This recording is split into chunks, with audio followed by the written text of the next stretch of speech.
बिस्मिल्लाहिर्रहमानिर्रहीम। अस्सलाम वालेकुम दोस्तों, आऊं आहियां उस्ताद अब्दुल गफ़ार। तव्हां ॾिसी रहिया मुंहिंजो यूट्यूब चैनल। दोस्तों, एक नए वीडियो सां गॾु तव्हांजे ख़िदमत में। दोस्तों, अॼु सबक़ ॿियो दर्जे 5 मां, जंहिंजो उनवान आहे पोरे जी अहमियत। पहिरें सबक़ जूं लफ़्ज़ मानाऊं, पोइ सवालनि जा जवाब ऐं ॿियूं जेके एक्सरसाइज़ूं आहिनि उन्हनि खे हल कंदासीं।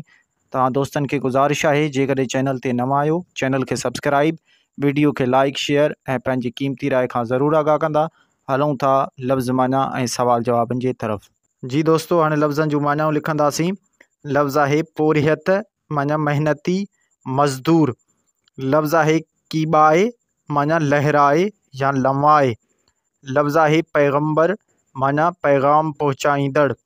लफ़्ज़ आहे अज़मत माना वक़ार इज़्ज़त शान। लफ़्ज़ आहे तिहाई माना तेसिताईं। लफ़्ज़ आहे जोड़ाइण माना अॾाइण। लफ़्ज़ आहे ढोईंदा माना खणंदा या पहुचाईंदा।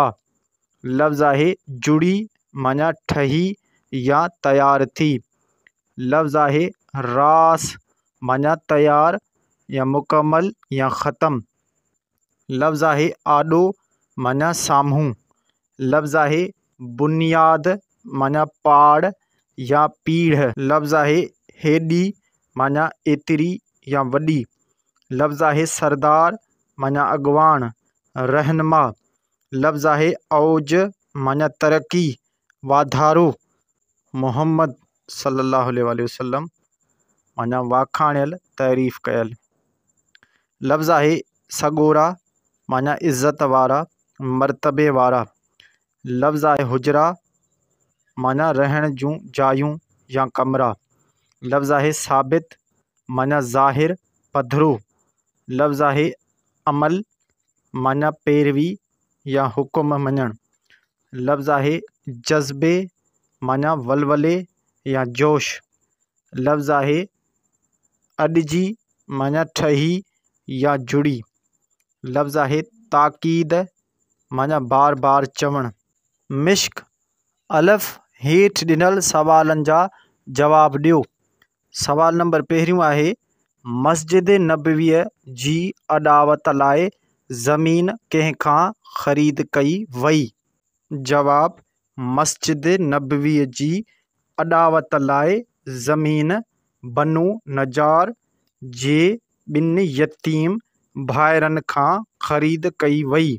सवाल नंबर ॿियो, मस्जिद नबवीअ जी अॾावत में पाण सॻोरन सल्लल्लाहु अलैहि व असहाबिही वसल्लम जिन कहिड़ो हिसो वरितो?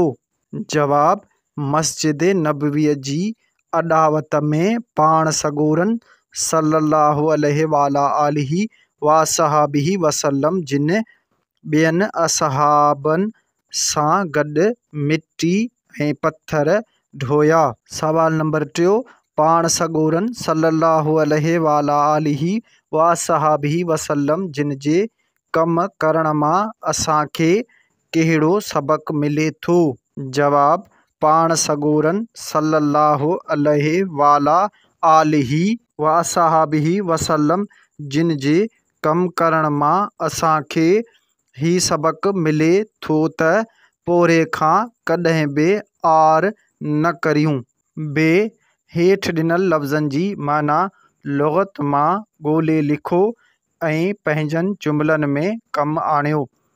लफ़्ज़ आहिनि गुण, औज, रास, तइमीर, ताक़ीद।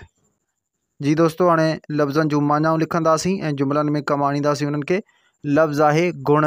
गुण माना लछण। जुमिलो लिखंदासीं, इंसान खे चङा गुण धारणु खपनि।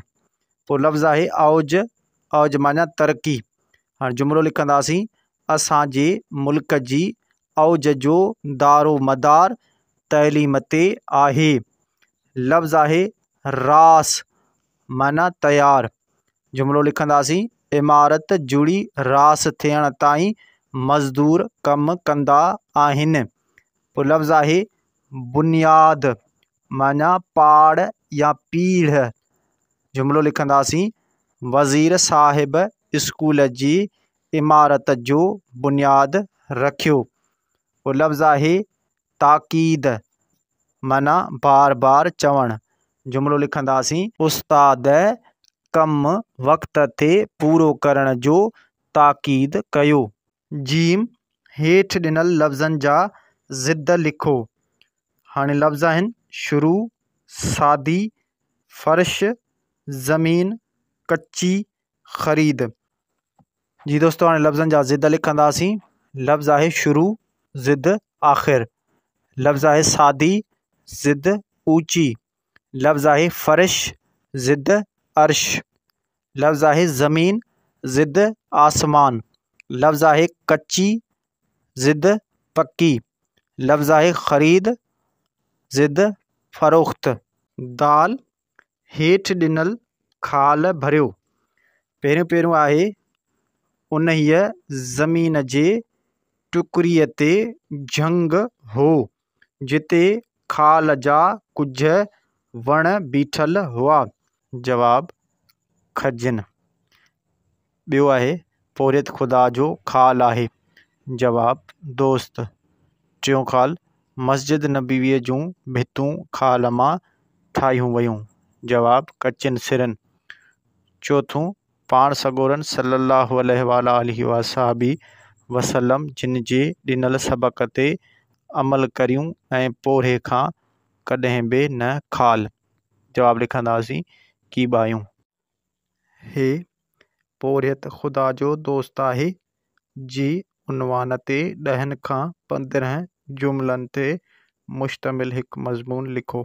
जी दोस्तों, हाणे जुमिला लिखंदासीं। नंबर पहिरियों, पोरियो करणु हिकु बहितरीनु अमल आहे।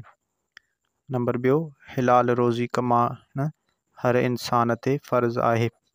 नंबर टियों, सियाणनि जो कौल आहे त हिलाल रोज़ी में बरकत थींदी आहे। नंबर चोथों, तंहिं करे पोरियत खे अल्लाह ताला जो दोस्त चयो वेंदो आहे। नंबर पंजों, पोरियत जो शान अल्लाह ताला ऐं उन जे पैगम्बर सल्लल्लाहु अलैहि वसल्लम जिन जे नज़र में मथां आहे। नंबर 6, पोरियत कॾहिं बि बुख न मरंदो। नंबर 7, छाकाणि जो हू जिते बि वेंदो पंहिंजो पोरियो करे गुज़र सफ़र कंदो। नंबर 8, हुज़ूर सल्लल्लाहु अलैहि वसल्लम जिन फरमायो आहे त अल-कासिब हबीबुल्लाह, यानी पोरियत अल्लाह ताला जो दोस्त आहे। नंबर 9, पोरियत पंहिंजी ज़िंदगीअ मां वॾो मुतमिन हूंदो आहे। नंबर 10, पोरियत जी दुनिया घणनि ई बुराइनि खां बचियल रहंदो आहे।